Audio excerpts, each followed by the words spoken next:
because you now wonder, will Cloud9 be the 6th seed in the playoffs, or will they be the 3rd seed in the playoffs? For that to happen, since they are 2 wins behind Immortals, they pretty much have to win this game if they want to have a slimmest hope at a playoff bye, which every team wants. Every team wants that playoff bye, and it only goes to the top 2. Absolutely the case. Right now, Cloud9 tied at 4th place alongside both Team MVT Dignitas.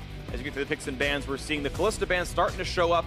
Kalista has been the 2nd most prioritized bot lane carry in 7-13, so it makes sense that she's starting to show up a whole lot more.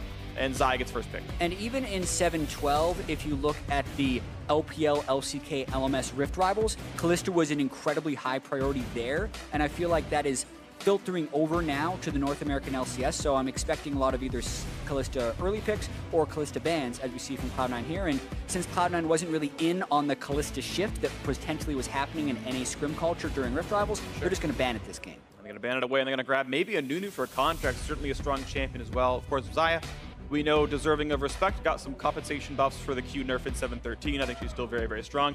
Actually, Rakan going to go alongside, so a very strong duo, and the level 1 is insane for those 2 champions. And Orianna blind, counter pick, you can kind of say for Jensen to deal with the Cinder that Powelter has. That high priority thresh, though, from Smithy locked in for Ole is going to be pretty powerful as well. And to sum it all up, Immortals now have 1 more pick to go at the end of the first phase, and we'll see if they match bot lane carry or if they're going to blind pick another role. Yeah, so they don't. They actually pick the Jarvan, who could go in the jungle, but almost certainly is going top lane. It's a very good pick for Flame. Now it means Cloud9 have the chance to ban out Marksman, and Immortals have the chance to ban out top laners targeted at Ray. So Immortals taking the risk there, so to speak, mismatching roles when they could have just solidified their bottom lane with that 3rd pick. Absolutely agree. I still have a soft spot for Jarvan jungle. We've seen FlyQuest jungler Moon play it a couple of times, so I think it's a playable champion. That said, Jarvan's an outstanding top laner, and you'd expect it to be there, but the chance to flex still is there. And you can see the Kled ban coming in as Immortals going to, as you mentioned, Jat, remove some top laners off the pool, hope to get Flame a great matchup into Ray. There's not a lot of things that Jarvan even loses in the first place. Yeah. Just for some numbers, 31 top lane Jarvan plays in the North American LCS, 2 Jarvan jungle plays in the NALCS. So highly likely we're seeing that, and that's why we're seeing bans thrown in that direction. Look at this Twitch being thrown in there as a ban. Not the most common of bot lanes, but one that Cody-san is happy to play for himself. We're hearing that Ole is going to get his thrash, so there's no reason to throw any more support bans in there for any reason. And we'll see if they want to throw in a jungle ban to add on top of this one or what. Because of course Immortals get priority pick here. They can pick first. Gnar adds another top lane ban away. We'll see what Cloud9 does. Yeah, probably another marksman ban here. Tristana going out the table. It still leaves this stuff like Ashe or Varus, which you can still play with Thresh to a fairly high level of effectiveness, but I do feel like the marksman meta is shifting relatively. Do it. Do it. I hear the do it chants and yells from the crowd. Also great. See, now we're getting trolled. It's going to be Kog'Maw, Yeah, still just goes with a hyper carry. I mean, they feel like they're going to have enough protection with the Jarvan and the Syndra kind of CC wall they can put up, and then they still have the Thresh Dark Passage to try and keep them safe. A relatively dangerous pick against Jensen's Orianna, just because of the one-shot potential, but still a good scaling pick. Yeah, definitely very strong. I think there's some interesting things you can do with Kog'Maw as well. I was talking with Apollo a bit about what if Essence Reaper is actually a really good pickup on him, because cooldown reduction is so important on the Bio Arcane Barrage, the W.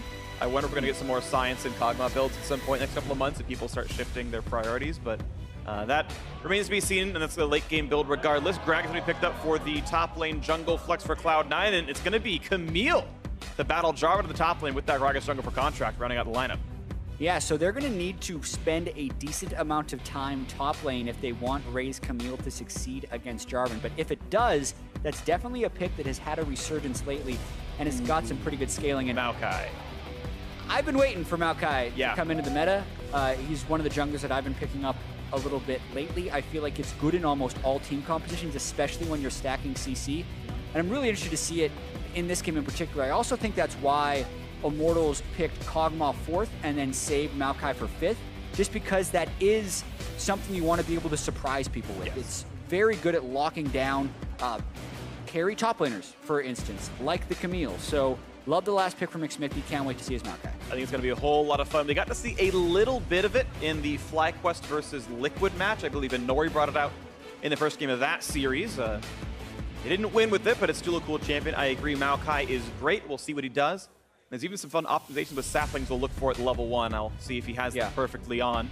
Either way, though, going to be a fun one to watch for. There's definitely some good peel for this Cody's son Kog'Maw, who has been coming into his own quite a bit so far in 2017. And we'll see if Cloud9 can resurge here and get back to their old form, the former NALCS finalists. Yeah, a lot on the line in this game, with Immortals coming in at 8 wins and Cloud9 coming in at 6, jostling for playoff position. But also, one of the first Maokais we've seen in the North American LCS. Yeah. Anori played it yesterday. This is the first Maokai game I'm going to get to cast, so apologies in advance if you hate him, because I'm going to be talking a lot about Maokai. Me too. He's absolutely awesome. He's a great champion, and it's going to be a whole bunch of fun. Maokai is back in professional play. We got some Mike Young signs. He's not playing here. That's a little weird, but that's okay. You can cheer for these. I know, he has become very popular. I mean, TSM gets chanted in like EU LCS games. It's weird. But we are on to the Rift. Here we go. Game 1, Cloud9 versus Immortals. As you mentioned before, Cloud9 are 2 matches behind in the playoff run. C9 tied for 4th through 6th right now in the standings, and they're not far ahead of Echo Fox or Phoenix 1, speaking of Mike Young. The Immortals hoping to stay in that run towards first place. And if Immortals win here, then they will be tied for first place. So, as we mentioned, lots to play for. Technically, if it's if it's them and TSM, it becomes a 3-way tie for first with COG. So, very much trying to be in that Cool Kids Club. Xmithy throwing out the saplings in that brush instead of spending his ward, one of the many things that Maokai can offer. Yep. Contact's going to leash it and gets out of range. Gameplay. Maokai sapling speed scales with the rank of your boots. No boots means they run at champion-based move speed. So you can aggro it and just run away. Counterplay. Good job, Contracts. Yeah, it looks like Xmithy is going to try and stack saplings at his blue buff.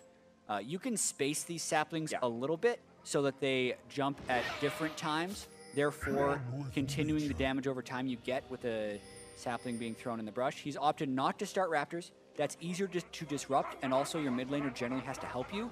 And with Jensen on Orianna, you do not want to give him any advantage early on in the lane, so it looks like they're opting for the slightly less optimal start. But look, he gets one sapling. Yep, and he leashes it just a little bit back. Just expertly done right there. Yep. And as long as they're 2 seconds apart, and then you can see he throws another one down. And yes, you don't need a leash to play Maokai jungle. It took 11 seconds to solo a buff. Yeah, very few champions could do that. He did that very well. That's as good as you can do it, because he also had the timing for his 4th sapling that was just coming back off the bullseye. Pretty good stuff right here. You're going to see some decent chunks of damage on Ole. And again, yeah, if you're playing Xayah Rakan, you start W at level 1 on both. If you're not with Rakan, I think you start Q on Xayah is generally, I think, superior. But you essentially triple the power of the active if you got a Rakan in the lane, so that's how you start at level 1. You know, look at the top lane fight, and Flame's actually getting a pretty good start with this one. Corrupting Potion means mana to spam and shove in Ray. Yeah, so he's probably going to look to shove in and then get an early ward down. If he has seen some of the quick Gragas routes you can do, he would need to ward pretty much now. That would be enough time for an early Gragas gank, so Flame pushing up safely as well. Yep. Yeah, that Trinket Ward in your mini-map in the bottom of your screen right here as well, so he's going to stay alive. Ray's going to push her up, but actually holding onto his potion. I don't know if he means to do an early TP or what, but he's just kind of staying at low health, of course. I believe that W's a missing health heal, or it's based on damage dealt, I forget which, but either way, he's standing back up with that for now and chill. Probably pushed in by the Immortals duo, and I think it's a arguable which lane's supposed to win super early on, but it is the push lead for the Immortals squad. Contract's going to put a ward over the wall and try to look for Xmithy, but won't find him just yet. Yeah, Xmithy doing a near full clear. Since he didn't start Raptors, he's not going to be hitting that very early level 4, but he is picking up a whole bunch of gold. Yep. It's always fun killing Krugs, the magic damage dealer. They have negative MR. They die really, really fast. And Xmithy, I believe, has dodged all the wards. Of course, there's no dive to be had on Raid, but it doesn't really matter. Walks by Scuttle, gets spotted. Leave and just put some wards down to see what Contract is up to. Yeah. That's one of those plants that you hit and you're not actually that happy that you spotted the jungler. So A, it does make the bottom lane a little safer, but B, it also reveals your position since they know you hit the plant. So his potential gank on Raid is foiled. Yep. Both players also able to deuce each other's jungle routes, knowing that Contract's killed everything but Krugs based on his level in CS, and very similar situations for Xmithy as well based on when they saw him. Probably swings back in, and look at the major farm lead actually to Sneaky. Cody-san, well, he had the push lead early on, wasn't actually up substantially in farm, and certainly some of this will come back to close, but a early laning phase farm lead to the Cloud9 duo. It's about 4 CS if he's able to CS perfectly his turret, which he hasn't missed yet. Very well done. Props to Ole as well for helping with that one. That one, yeah, going to be just slightly in an awkward situation. Yeah. But even then, if he picks up those 4, it's 1 CS disadvantage. So I'd say Cody-san and Ole, while they don't have lane priority, have still been able to farm well. Oh, maybe an opportunity for Xmithie to gank. He wants in flash for the Rid. The flash hook's going to land as well. They found a bird. Looking to burn him down, and Sneaky's going to die for first blood. Beautiful out of Xmithie and Ole. Love the CC chain and the willingness to burn all summoner spells. You thought maybe they would go for Rakan, but Rakan is much more slippery. So they chain the CC. They do not give an opportunity to flash. Sneaky doesn't even bother to heal because he knows he is dead to rights. And Immortals convert that first blood. Really nice as well. Takes the big Krug to the small ones out as well. I believe Xmithie landed that smite, so a really great start. Has his sight sent out already as well, and can run around and get some deep wards to make sure his team stays safe. Watch this play again. Yeah, gets a sapling. He also hit confirms his sapling from the brush by flashing for the W, just adding even more damage towards Sneaky. Yeah. Came at just the right timing too, because Smoothie was going around to potentially ward and kill the Blast Cone. And what a good call, because that was honestly a pretty close one, saying, Ole, you need to flash for this hook, we'll get him, trust me, and he was all right to do that. So really nice stuff, and a good kill out of the bot lane. 700 gold lead now for Immortals. We look back at this top lane, and it's +6 for Flame with a bigger wave to kill. So at this time, Ray's kind of pick is not yet winning. That said, Camille is not picked for her early laning strength. She should be scaling in later on. So somewhat playing as expected in this phase, but still a deficit to look for. Yeah, the Corruption Potion also out of stack, so the next time Flame goes back to base, we'll actually be able to buy Seema and some items. Currently 200 gold lead roughly for Flame individually, certainly relevant here. Again, this shove coming in for C9, getting what farm they can, and should be a similar number for Cody-san. He's got that nice kill for himself with the Zerg Greaves. Sun's going to land. Level 6 available for both these, and a beautiful ultimate. Dodges a CC. No way out. Perfection out of Cloud9 in the top lane. Yeah, the longer you stay in lane, Doran's Blade versus Corruption Potion, the stronger it comes towards the Doran's Blade because the potion charges are gone. But the execution there from Ray was just right. He landed the wall jump stun. He avoided the damage from the EQ, as you mentioned, and then he also didn't allow Flame to retreat into the turret. So Flame really wanted to stick around for that last little bit of CS. Ray punishes him, knowing that this wave could have hit the turret. Flame probably should have been back, but Ray catches him before he goes there. Right there was just the perfect timing on Heavy Tech Ultimatum. Contracts easily chains it and takes the kill for himself. Deserved. Contracts truly did more work than Ray in that one. Kappa. Yeah, that's one where you definitely want Ray to get the kill, but you don't want to let Flame escape, because that Hextech Ultimatum was going to expire any second, and Flame could have flashed away. You're right, the nerfs put it at, I believe, only 3 seconds at rank 1, so certainly fairly meaningful. 3.5, I think it is. It's 2.5 seconds at rank 1. Oh, wow. I was actually wrong on the other way. All right, well, either way, certainly a short window, and I got to brush up on my numbers clearly. Used to be strength of mine. But with getting pushed into the turret, both these mid laners have recalled once, so Jensen's was better. He has an extra boost of speed in his inventory, and in fact still has the lane lead. But while getting pushed away to grab his own blue buff, he's going to miss a couple melee minions out of the turret. Good getting chunked out a little bit, dodges away from the living artillery, and the bot lane just keeps swinging back and forth. This time around, Cody's as the lead. I assume the first blood, getting a bit of an extra item combined when he first came back to lane helped with that. And it was big that he hit level 6. As soon as Kagura hit 6, he's able to push in the Rakan. And what did they do with that lead? They have gone MIA. They have not been spotted on wards. And an Ocean Drake for laning phase is huge if they're able to secure this, which I think they will be able to. It's stupid insane on Nakagma, too. He's actually freely able to use mana to get more lane priority. It's one of actually his more mitigating factors. He can run out of mana. That's not going to be the case for him. So huge leads across these lanes. Immortals looking very good. They're holding that 300 gold lead. They've got an Ocean Drake worth, I'd say, 1,000 or so as well. And it's going to look pretty good for these guys. Yeah, Pobelter cheated down for that Drake, so C9 trying to get a little bit back. That's why you saw Ray invading towards the red buff. They're considering going for this. Jensen never happy about the enemy mid laner getting Ocean Drake since he can be so lane dominant. Ocean Drake neutralizes that a little bit. See that comes in. Let's go. Blue buff going to be handed over pretty easily. Of course, they're desynced blues since Xmithie had started there, so it was a 7-minute respawn, and Context came there later, so it's a much later pickup. But will end And you can see under about a minute's time, Jensen will have a blue buff lead from minute 10 onwards. See if that means much in the laning phase. Pretty much equal farm down there and in a lot of places, actually. Yeah, I'm interested in the fact that they didn't actually trade control as of yet. Wards have gone into C9's jungle, and now Contracts is running up. They're going to try 3-man dive. Yep, Oriana's coming. Here we go, 3v1, and no one is even close to nearby. Flame, he's going to try to dive under the turret and make it survive here. Going to kite away. It's not going to matter. Shotgun's going to land. No way to jump out, and Ray made sure of it. A kill in the top lane, this time going to Jensen. Only assist to Ray. Now a fight in the bot lane, though, without the team around. Could be a bit dangerous. They find the charm. Bit of damage to Ole, but Sneaky now slowed down by the box. The chase is back in. Living Artillery going to be a lot of damage here out of Cody Sun, but he's out of mana now, so he can't do much more. One more auto, the flash play. Heal for Sneaky. Has to to get away for a little bit longer. Lands the root. Going to be a lot of damage to Ole, but no quite follow through. And Steve does not want to flash a chase in. Top lane outer turret is still going to fall. So well played to Cloud9. Ray with the counter pick, getting the help he needs and winning out. Yeah, I mean, we mentioned Champ Select. If you're going to be picking the Camille, you need to be spending a lot of time top lane, and that is what C9 has done.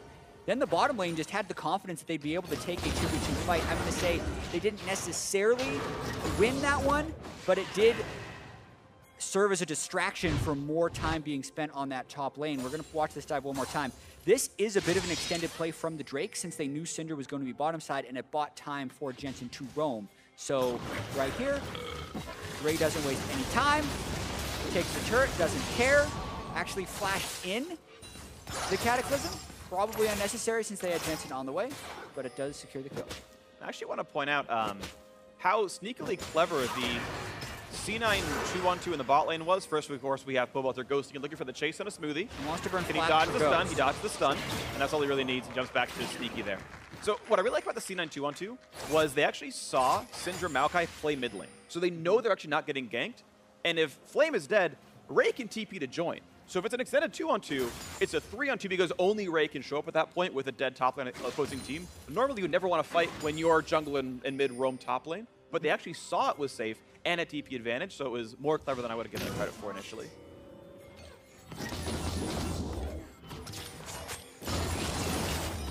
That maybe showing signs of life. 1,000 gold ahead. The first turret gold clearly a valuable part of that one. Jensen pushing in towards the mid lane with the rest of the team, but not a lot. Think they're going to have to go back and manicure that bot lane wave. Immortals will be there first, pushing a bit of that farm, and actually they may zone out Sneaky a little bit. Deny some small bit of farm. Really smart use of that Scryer's Bloom there. They see the Maokai's waiting in the wings. Cody's pushing. Yeah, pressure definitely back to Cloud9 a little bit with that first turret going down. Now Immortals needs to track where the Camille could be. Flame not even going Tiamat either. It's going to be slow pushing that wave. C9 opts to take the Rift Herald with his pressure advantage.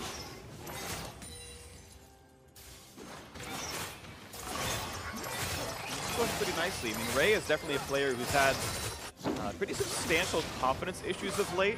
I remember tweeting out, seeing him tweet out about some of his last few matches saying, I'm the worst player on the team, I'm really horrible, I'm really sorry, this is all my fault. And now he is kind of the sole carry for Cloud9 right now. It's his lane that's winning, his lane's got first blood, it's his lane's got all the kills.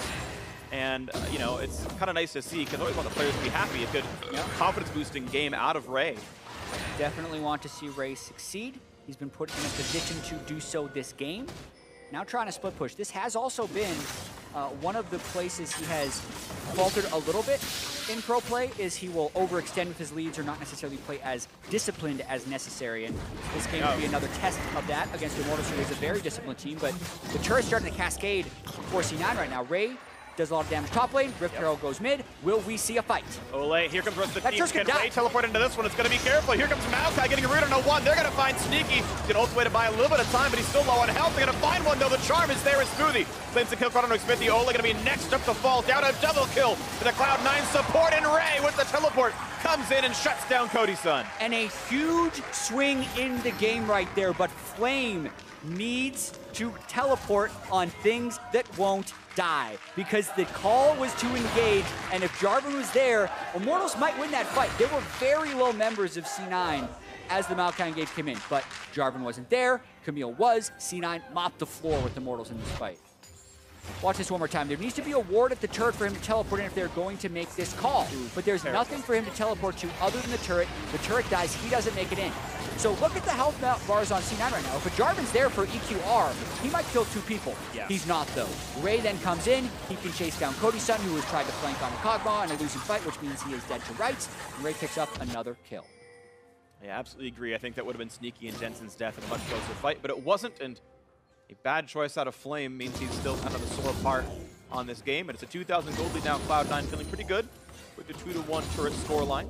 Let's talk about moments of strength, though, for Immortals. Cody's son has a 30-minion lead. He got solo turret gold in the bot lane, and he did get, I believe it was first blood kill credit as well, so a surge of gold for him, and maybe this Kog'Maw can carry in the end. He's certainly got a front line for it. 3 tanks or quasi-tanks to hold the line for him. Yeah. As long as he survives Ray, that's kind of the question here. Smithy wants a blue buff, wants to give it to Powelter, will do so successfully. Cloud Drake is alive, and Cloud9 gonna be Cloud 10. I don't think we're allowed to make that joke anymore. I think we made it once about a year ago and said never again. But as you know, I have no shame, chat. Little did I know. So I made it. Oh man, move speed from the Cloud Drake, I think definitely more beneficial for the winning team when you have an engager like Ray. He snowballs ahead. If he wins every 1v1, much more important for him to be able to take them. Okay, watch this. Cody, Sun, and Ole are roaming up the top side. Ray's going now. Flame's trying to run back to the Kog'Maw and Thresh. Yep, and enough time bot. Ray smartly, oh, he is actually going to flash right back in, but the team is around. Here comes Contracts, though. Do they have the damage? 3 more shots will do it. No, the smite. Sorry, the heal got actually by a bit of time, and now damage out of Cody's son. Gonna get stunned, though. Look at the burst damage. Shotgun catches 1, and they're gonna find 2 kills out of it. The combo as Jensen shows in 2 for Cloud9. Ray is big already. And we talk about scaling Camille picks. He hasn't even bought the scaling Camille items yet. He nearly took Cody's son's entire health bar with 1 spell rotation. So Immortals in big trouble this game. They need to either get the odd-numbered fights and pick people off, or find ways to trade turrets, because currently they're just falling further and further behind.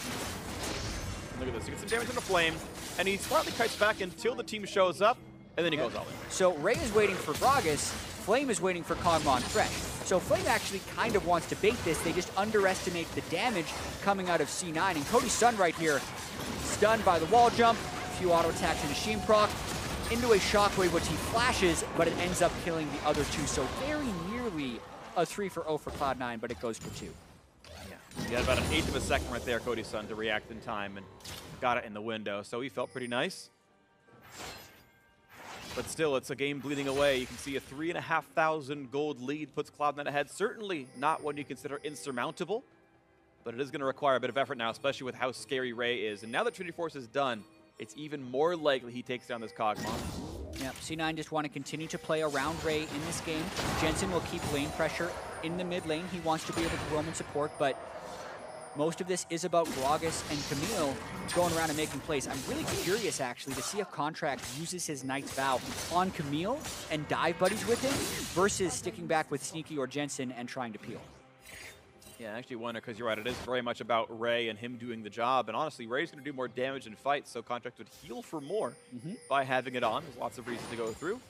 And we'll track over time. Knight's Vow right now 0-0. 1 being built by Smithy as well should help quite a lot for Cody's son. Not quite going to find the stun is Ray, and not in. Yeah, Ray wants to take any fight because he can win any fight, which is what Immortals are trying to use against him. That's why they roam Pobelter over there, and that's where Ray needs to have the spidey senses of the team is baiting him. He had them right there. He waited until Pobelter revealed before he actually called in. So very well played by Ray so far. And now he's going for this bot lane 2-2 turret, and you can see Flame doesn't even want to get an auto attack range. And even though the Gragas and the Orianna were around, Ray turns back a bit early and wants to get the Gromp, it looks like, for a bit of gold income. Jensen, though, still in the wings. And you can see some pretty solid ward control for Cloud9. You can see that split pushing is always a team effort. They've got him 2 to 3 wards in this jungle to make sure he is safe. And you can see that Immortals doing that creeps him back out. I'm also disappointed I haven't gotten to highlight Xsmithy's Maokai that much. He got first blood and then has been a pretty much non-factor since then.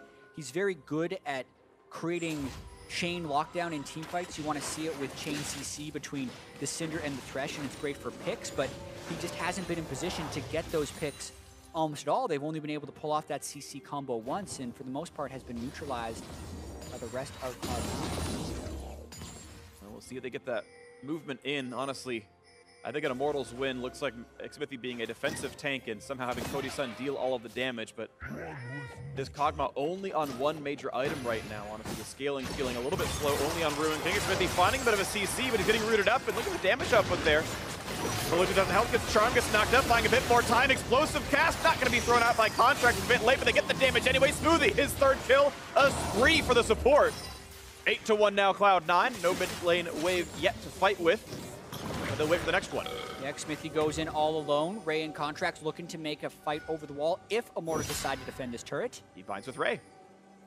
Yeah, here we go. Here goes Ray, he's found the ult. The ultimatum, looking for Ole. Look at the burst damage. Gonna shut him down, and the kill comes through. Jensen getting it for all of Ray's hard work. Another one on the board, 9-1 Cloud9. 9 consecutive kills this game. Yeah, they are on an absolute tear. Baron up, Xmithie and Ole just respawning. They could threaten Baron, but they do not do so as of yet. Probably the right call. But there is so little room to work with now for Immortals. They had a nice first blood start. The gold on the Kog'Maw, that's exactly what you want. They got the sub 10-minute Ocean Break. Those are very strong points to have, but winning through top lane, Ray doing incredibly well on this Camille, has kind of broken the map over his knee at this point. You can see the Living Artillery used to spot for Baron. No one's on it. Yeah. They're okay for now. And quietly, Jensen is also having a really good game. Yeah, right? We're talking about Ray 205 and how he's hard carrying, and Jensen sitting there at 2-0-6. But most of Jensen's kills and assists have come through supporting the play started by the Camille, which is very different from the Cloud9 we've seen this split. Right. It's been very rarely the top laners making plays, and almost always has to be Jensen. And as you can see, when you do have that stud in the mid lane who's performing, and then you add another one, it works out very well for the team. Certainly, you don't get to roam at a mid lane unless you... That's 3 points! What's the uprights? Welcome to American football, Ole. But yeah, I mean, I agree. Jensen has to have lane priority to be able to walk out of the lane and walk top lane without losing his turret, and he's done that pretty successfully, so you're absolutely right. Credit to Jensen for a good game. Here we go, Ray. Just looking for more damage. The physical damage shield going to keep him healthy against the turret. Has to respect the Jarvan wave clear, though, and backs out for now. Yeah, and Immortals need to keep track of the Baron, which makes it hard for them to devote resources to the bottom side. So Cloud9 now just looking to continue to single out Flame. Really like the way they're playing the map right now. There we go, bot lane 2-2 gonna fall, and it's so nice seeing it have so many avenues of winning, as you mentioned, Baron control and the bot lane as well. You can't control for both, and a simple rotation says, all right, bot lane 2-2 is down, 5-1 in turrets, 6, make it 7,000 gold lead now, and then Immortals can get wards over Baron Pit. They can't really bait. Sneaky can solo with Cloud Drake. And actually going to be Immortals looking for the big play with the Blast Cone, and in fact, it's all in Fog of War. This could have been exactly the play they needed if they had the damage in time, and a play of the Ruin King Kog'Maw could be just that. Smoothie's too low to the play, and Ulfric needed to make sure, and look at that one. Immortal with the clutch shot calling. Gonna grab Baron, the flashes, and get 2 flashes in the lantern, get him to safety, but still very nice by Immortals, getting something back. Yeah, that's the types of trades you need to be able to make when you're down in the game, and just as I commend C9 for focusing the bottom side of the map to get the turrets, you can't abandon Baron for that long when you don't have vision. If Baron goes black and you don't see where the team is, you have to check immediately. You cannot stop to take Cloud Drake, but that's what C9 does, and it, at the best case, delays the game. At the worst case, it lets Immortals back in. And they actually walk by the ward and then just... Oh, well, that's... I think Smoothie sees it right away. He runs up. He's like, ooh, they blast cone, but... Yeah, at that point, you have to stop Drake right away. Yeah. And the run, they weren't there in time, and still it was a great play by Immortals making that one happen. I gotta credit Cody Sun, by the way. Very frequently, you'll see Hurricane's second item on Kog'Maw. It makes sense. You spread the on-hits, but Hurricane is not a good single target damage item. He's rushing Rageblade second instead because he's got to fight the Camille one-on-one so frequently. I think it's the right item adaptation, even though in 80% of games you would go Hurricane. I always like little smart adaptations like that, so props to him. We're seeing Ravenous Hydra now done for Ray. I would argue that's probably a better split push item to stay full health at all times. And you have to wonder whether or not the Orianna Shield and the Knight's Vow from Contracts will be enough to give him the tankiness in teamfights when he invariably collapses. Speaking of the Knight's Vow, it's been put back towards the Xayah, it seems, back on cooldown, and it points to the top left, so Ray is on his own for now. Yeah, the cooldown on Knight's Vow is relatively short. 45? Yeah, so you're able to rebind every 90 seconds, I believe. Yeah, it's 90, you're right. Sneaky just quietly farming away. Going to the very standard Essence Reaver build on this one, and you can see the control was moving up. They're playing for vision control, and the sieging will commence now for Cloud9, or maybe they just kill the mini waves and wait out the Baron buff. I'm not sure which they're going to go for exactly. Yeah, it is hard to push against Baron minions just in general. Yeah. So the timing of Baron is very fortuitous for Immortals, because they have the Baron minions, but they're still going to be able to catch multiple waves of farm because C9 have the map control. Most likely going to be a very small Baron power play, but yeah, it's more about the Baron power play delta here, where it's the Baron power play that C9 could have orchestrated versus what you're getting. It's likely an inhibitor, and you know, a kills if you defend it. So I got to agree, Immortals making the very best of a incredibly hard situation, and we'll see if they can turn it back around a little bit later on to this one. Flame still scaling up, going towards that Titanic Hydro here on himself. Knight's Vow's been done for a little while on Xmithie, so the supportive stats are there. A Locket coming in very soon for Ole. He's only got about 300 gold to go until that's combinable. So big shields are in there soon. And generally speaking, Camille's going to start building tanks from here. So the damage, if it doesn't one-shot a Kog'Maw through 3 different shields, or 4, depending on how you look at it, then he's going to start being able to outscale and win the team fight. So that breaking point is a big thing for Immortals, and as long as they can keep Cody-san alive through Ray and maybe Contract first, it's going to look pretty good. Yeah, I'd say the Kog'Maw is strong right now. Yeah. And Sneaky is not there yet.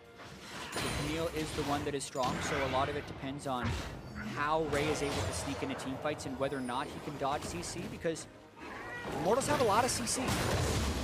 Maokai peeling, as well as the Thresh, or Syndra for that matter, just a bunch of CC they can throw at him. You see Cody-san trying to make himself useful. He walked in the bot lane hoping maybe Ray's going to go for a fight. He didn't, though. Patience still out of that Cloud9 top laner. Going the waves, backing up, looking for more individual gold. 1,500 on Ray, so important items to buy. You can see as the control wards all flashed up on your screen at the bottom right there. Cloud9 looking to play for the next big vision play as they all recall buy up, and a Spectre's Cowl Den will help him a lot against this Syndra. Yeah, they are going to be getting a 3rd Cloud Drake, which they will not be very pleased with, since Immortals is all cobbled up in their base. There's not too many picks that happen in the open field in this stage of the game. So that Baron, again, super critical for Immortals. Yeah, unless Cloud9 somehow gets these situations where they get 3 shots on a turret because they rotated faster than you. But that's few and far between, I'd say, and I would agree with you, chat. It's one of the least useful Drakes Cloud9 could have right now. I'd take Ocean for infinite sieging, absolutely, and Mountain for Baron rushes, and Infernal for team fighting. So when you're in this stage of the game, if the map was more open, if C9 had turrets down and Immortals was walking around trying to make plays, then I think the zoom you get from 2 or 3 Cloud Drakes actually is quite beneficial, but just not right now. Totally agree. So Cloud9 a bit unlucky, but still they've been fortunate to have a 6,000 gold lead courtesy of their top laner, and the rest of their team roaming and helping out with that one. Clearly it wasn't a 1v5 effort, but Cloud9 as a team looking a bit stronger here. Immortals hoping to hold on to a chance at ending the week in first place, even if that's a tie. Top lane 2-2 under fire isn't long for the world, but Sneaky still has to respect like a flash play or something. There's a chance you can't react with the Feather Storm in time, but 2 more attacks will knock it down. Does get stunned. Ole's gonna hook. And look at the courageous play out of Smoothie. Lovers till the end, make sure he survives. Yeah, also the 206 Orianna there might have something to do with it. But I do love the play by Smoothie jumping in front. I think his credit support's all right. They don't get enough love, so shout out Smoothie being awesome. And the Drake's gonna spawn, and Cloud9 gonna take it on. I actually wonder, it's gonna be 34 minutes if they kill it right here. Ooh, yeah, good pick up there by Carter. Do they wait a minute to make Elder Dragon spawn? And instead they're gonna knock it down at 28-20. I think it's worth it because they're gonna get another Drake here if they maintain control of the map. So now, okay, they can get an Ocean if they clear it up again. I do think it's worth it because then they'll be stacking more Drakes, and I do feel like they can still scale along the same level of Immortals. So there's a Kog'Maw on one side, but they still have things like Camille and Xayah, who I think scale pretty well in this game. Yeah, definitely worth the discussion though, right? Because waiting for you're still going to have a 3-stack elemental Elder, and if you can have that spawn in 35 minutes, you might really want that. Right, just getting it's like less potential like 70-minute power because you're one less break into the game, but at the same time, if you want to at 35, you don't want to wait another 6 minutes to go for a closing push. It's a debatable choice. It might not matter much in this game. Cloud9's certainly in a good spot. They've got that third Cloud Drake. They got the movement speed for maybe fast recalls or something. Playing for vision control over Baron that has just now spawned. They find some damage on Xmithie. Explosive cask withheld for now from Contracts. I think intelligently, the team not really in range to kill off this Maokai. But they're going to play for Baron control now. You can see that control ward deeply put into the Baron pit means no wards can sneak over the wall and not be spotted. Waiting around the wings, looking for someone to get a little bit cheeky. They're trying to hide in unusual brushes. Shockwave going to force the flash. And as long as they can wait the next minute and 10 seconds, it's going to be cooldown advantage. Ray taking some serious hits though right here. Gets the turret down to half HP, but has to run away. And at half health means he needs to wait for another wave to heal back up. Yeah, this means C9 can go right back to threatening Baron if they did, in fact, see Pobelter in the ward.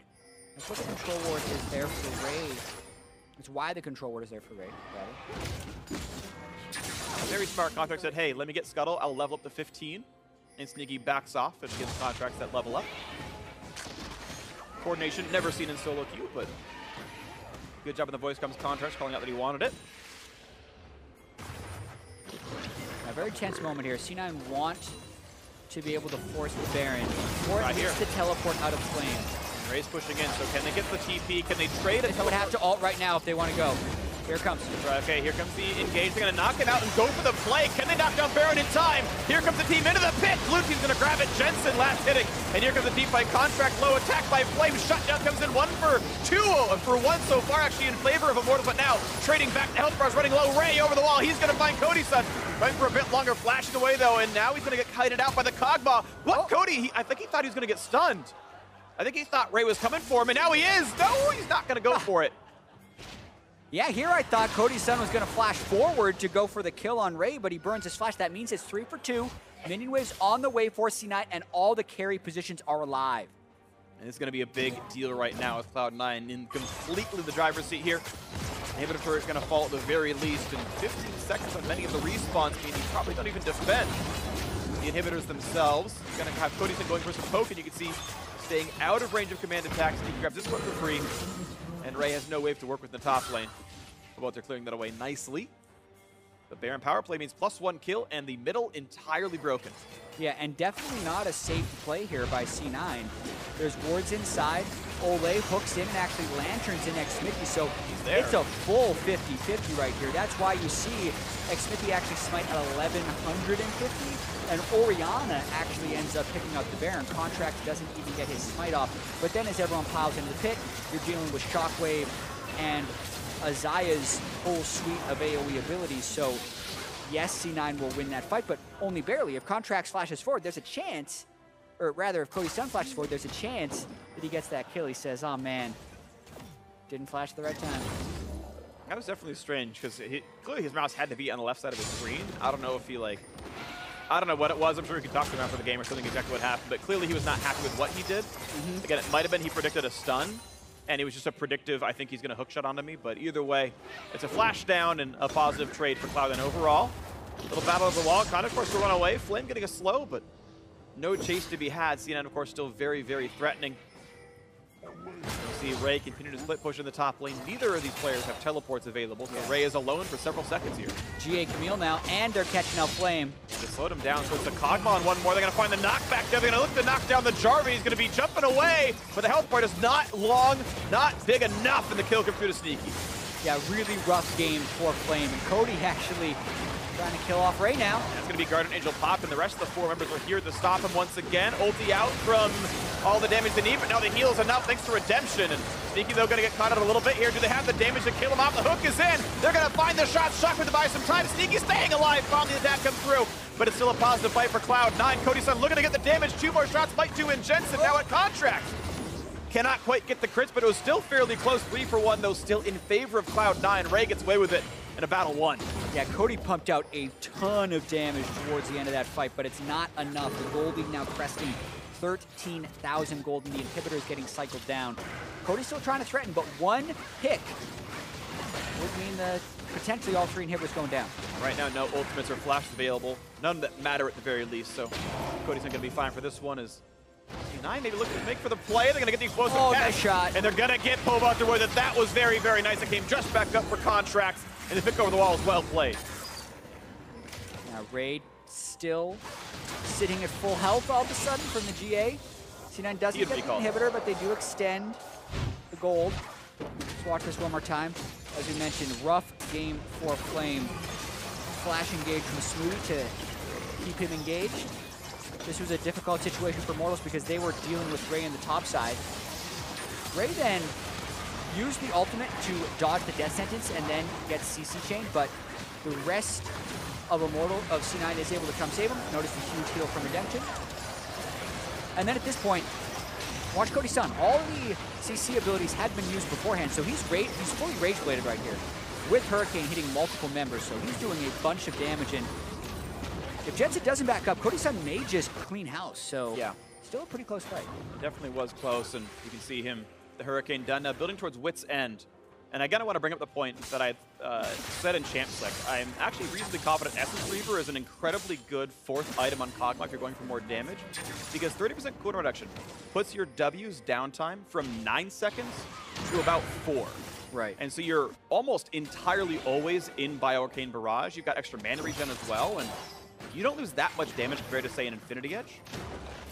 So you can actually overcap on attack speed as well with a build like this. Fight coming from the fight down here. Let's see what they can get for themselves. Redemption is on. Here comes the battle on the bot side. Big heal comes out. Sneaking Kenny away in the back side. We're looking for Cody Sun on the side. Knocked around. Found by Ray. The attacks are on with a Kog'Maw. Can he survive? Stun's coming across. He's alive for a little bit longer, but Shotgun's going to shut him down. And Jensen getting the most crucial kill of the fight. Expected to hold in the front line, but the chase through is in.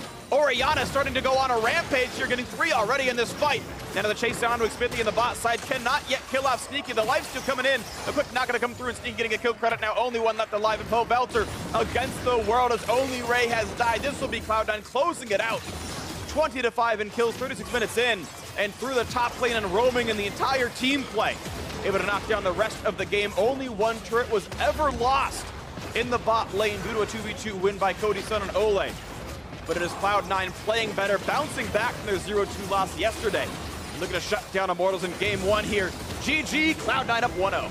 Yeah, quite an impressive start to this series here for Cloud9, especially considering the struggles they went through yesterday against Envy. Having Ray starting game 1, getting him ahead on Camille, and then using that map side advantage to just pick up kill after kill after kill and go for that 36-minute victory. Jensen, 7-0-12, 19 of 20 kill participation. And that was an understated game from Jensen. Yeah. So that's the type of game that C9 want to have more of as they try and take down Immortals in the next game. I think, like, immaculate team fighting out of Jensen. You mentioned his kill participation, his 0 deaths. He was equal in lane in a matchup that people tend to consider Syndra favored. Syndra, like, counters Orianna to a certain extent, although people are kind of comfortable playing Orianna into it. It was a matchup we went for. Held equal in lane, kept getting the roams off, showed up for several kills in the top lane, several kills in the jungle, and played team fights incredibly well. Huge shockwaves, multi-man hits, either forcing a flash out of Kog'Maw or killing him outright with these. Certainly great out of Jensen. Yeah, Jensen had to lane against Syndra, which I do feel like is the better of the two champions if we're talking matchup. It's something you're willing to pick into. And then he also had to deal with an early Ocean Drake. So we spent a lot of game talking about Ray, and he played great, but Jensen, also a huge reason C9 won. Totally agree. And either way, it was a very solid team effort for them. And now for a deeper dive into that win. Let's check with our Dash and our analysts.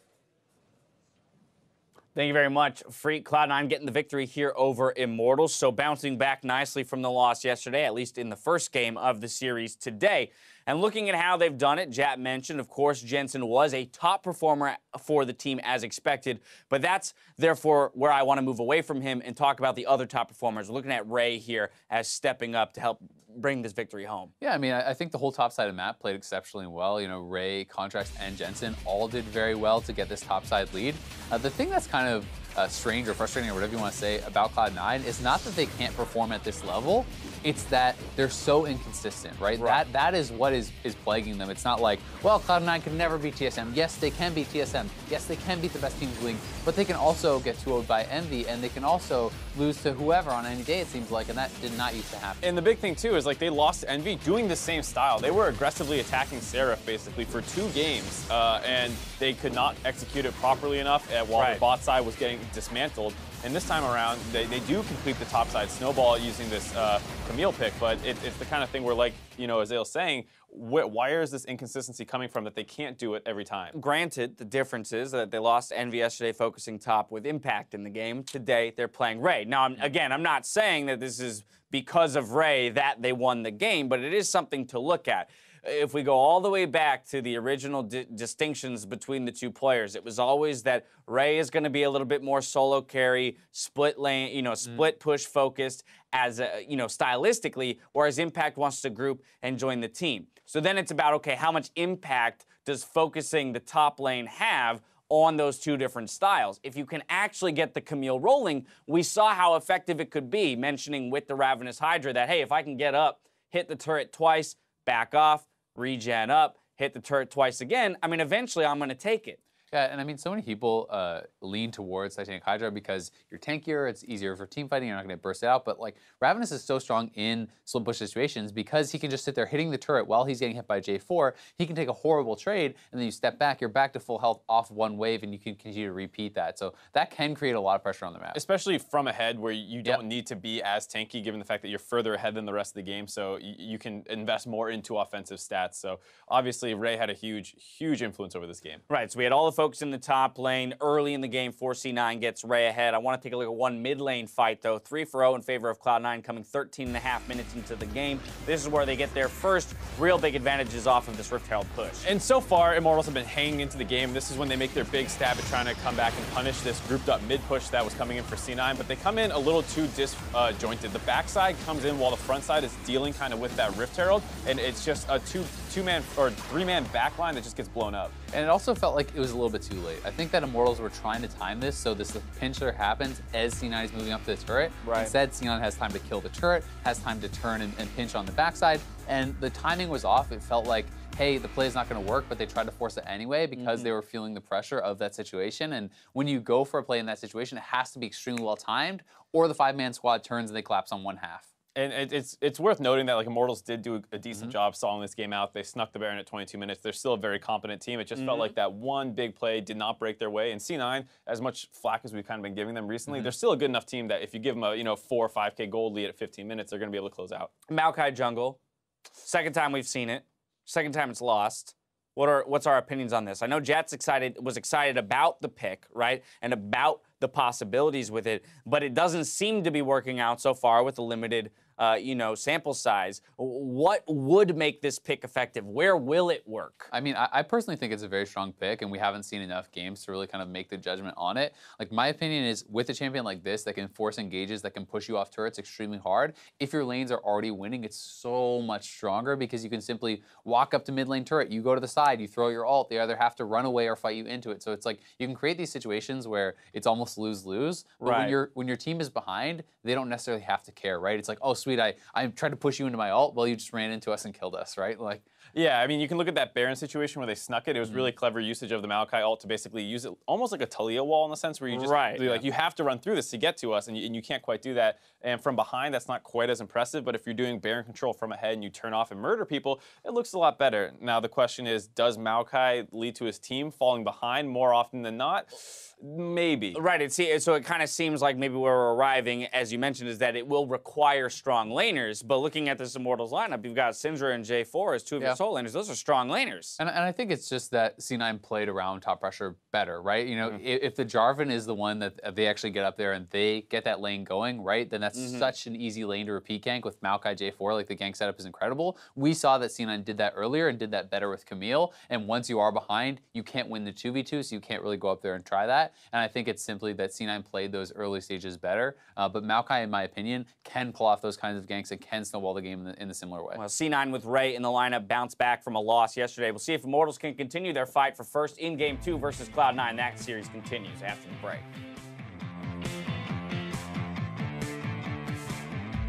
Maybe an opportunity for Xmithie to gank.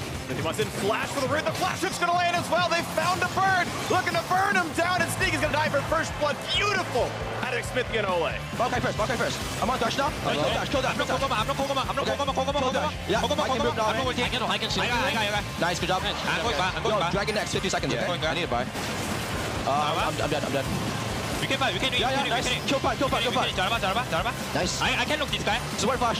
Come on. Kill him off, the hook is in. They're gonna find the shot. Shock with the buy some time. Sneaky staying alive. Found the attack come through. But it's still a positive fight for Cloud9. Stun's coming across. He's alive for a little bit longer, but Shotgun's gonna shut him down. And Jensen getting the most crucial kill of the fight. Expected to hold the front line, but the chase through is in. Orianna starting to go on a rampage here, getting 3 already in this fight.